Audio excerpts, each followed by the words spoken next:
What if the very fabric of our modern world was shaped by one man's profound scientific achievements and haunting moral dilemmas?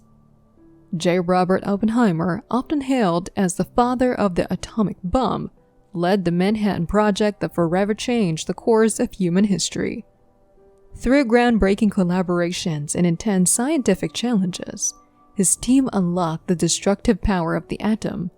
But behind the triumph of the Trinity Test and the shadow of Hiroshima and Nagasaki lay Oppenheimer's complex legacy, marked by brilliant success and controversial downfall. So how do we reconcile his monumental contributions to science with the ethical implications of his work?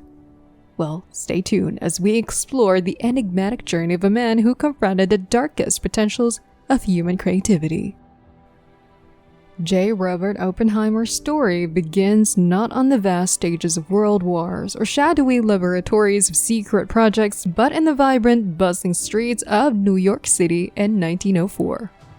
Born to a wealthy family who valued culture and education, young Robert's intellectual journey was fueled by an environment rich in art, literature, and science.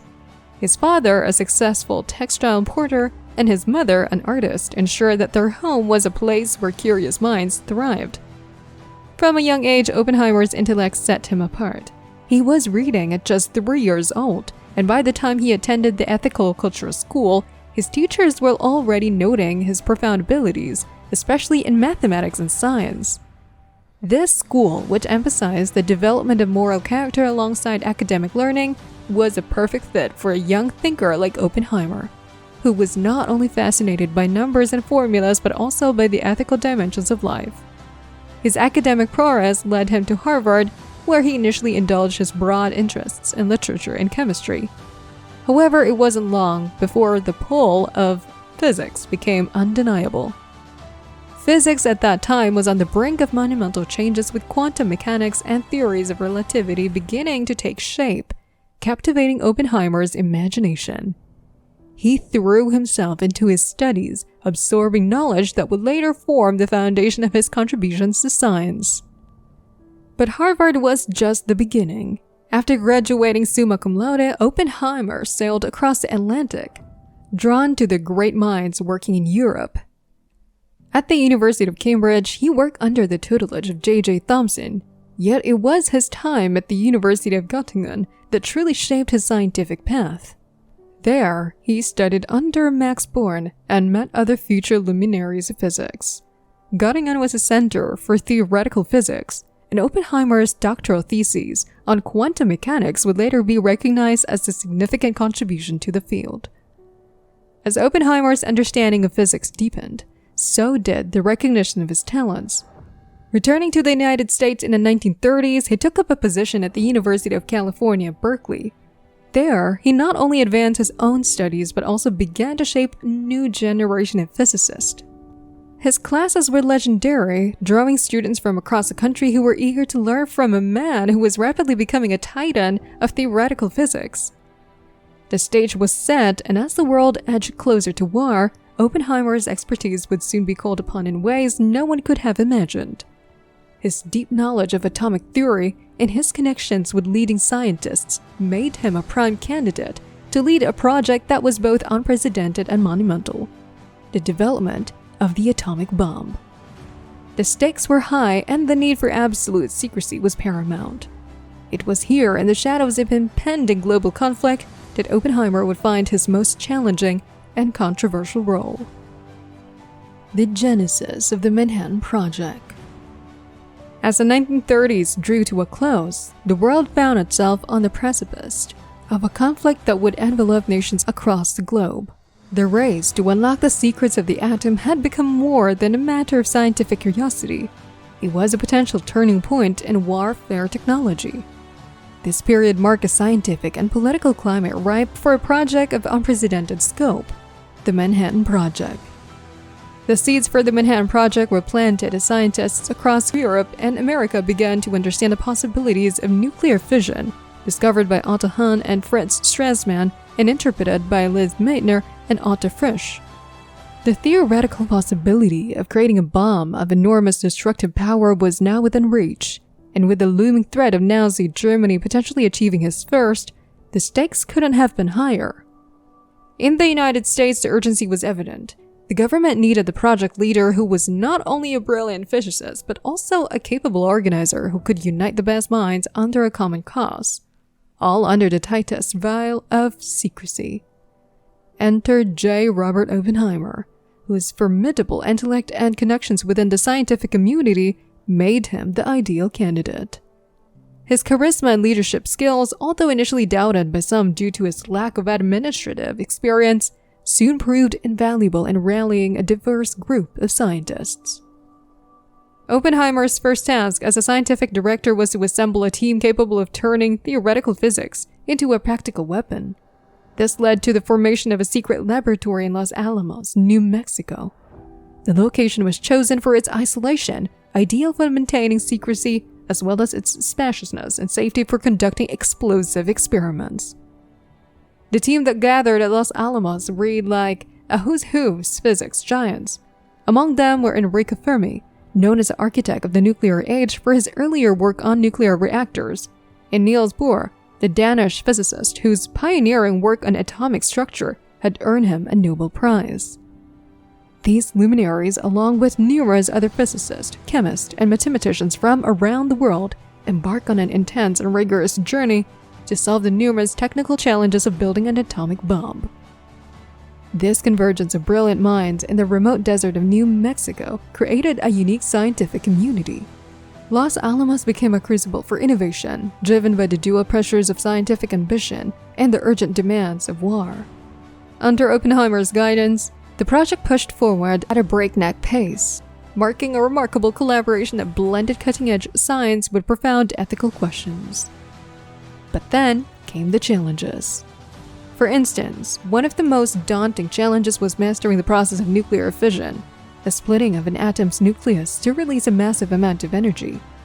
For this process to be weaponized, it had to be controlled and sustained, a task easier theorized than executed.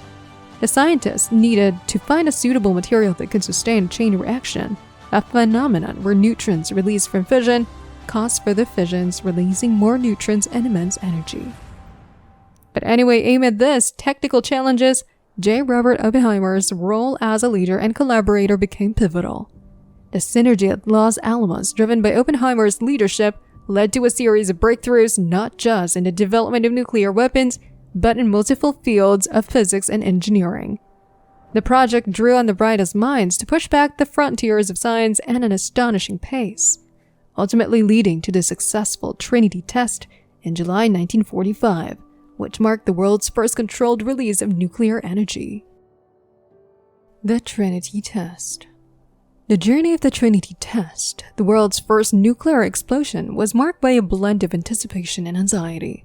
As the Manhattan Project approached its critical moment, the pressure in everyone involved intensified.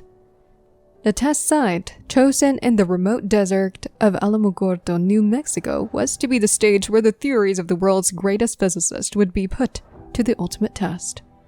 Preparations for the Trinity Test were meticulous and exhaustive.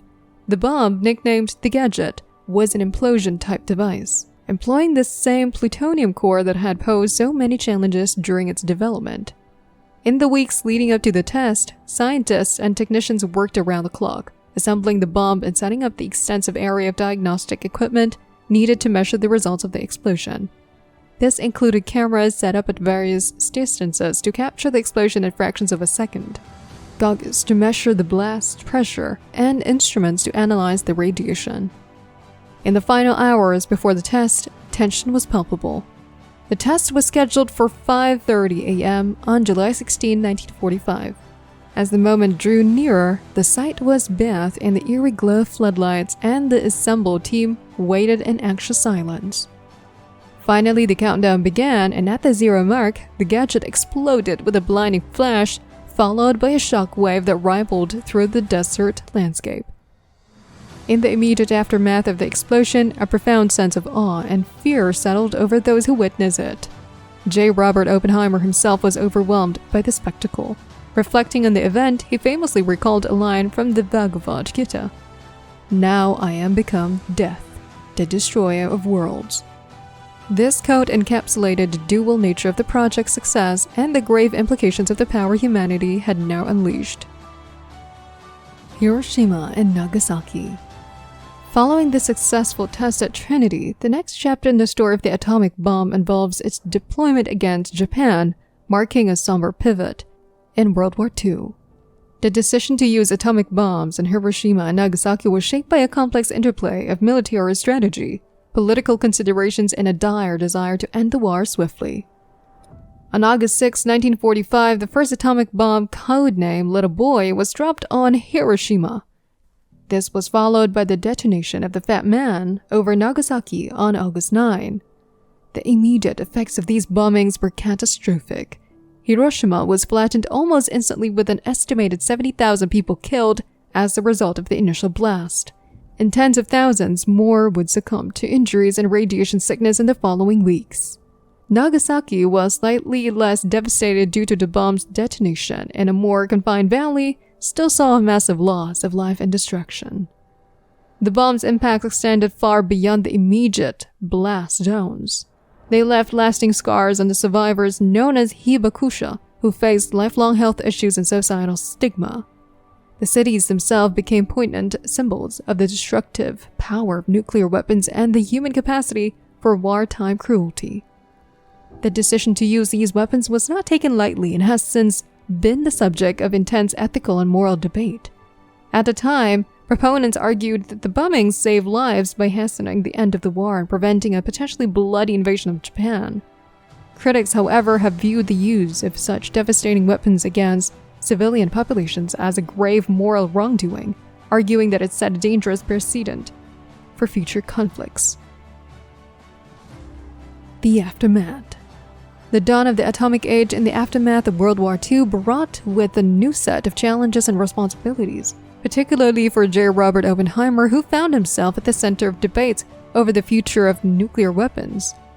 Having witnessed firsthand the devastating power of atomic bombs, Oppenheimer's post-war years were marked by his deep engagement with nuclear policy and his evolving stance on nuclear arms control. In the immediate post-war period, Oppenheimer became one of the most prominent advocates for controlling nuclear weapons. He was appointed as the chairman of the General Advisory Committee of the Atomic Energy Commission, which was responsible for advising on nuclear issues and overseeing the peaceful use of atomic energy. In this role, Oppenheimer was a pivotal figure in shaping U.S. nuclear policy, advocating for international cooperation and the regulation of nuclear arms. Anyway, as we reflect on the life and legacy of J. Robert Oppenheimer, the father of the atomic bomb, we're left to ponder a profound question. How do we balance the immense power of scientific discovery with the ethical responsibility that comes with it? Share your thoughts and join the conversation below. Don't forget to leave a like, subscribe, and turn on the notification bell.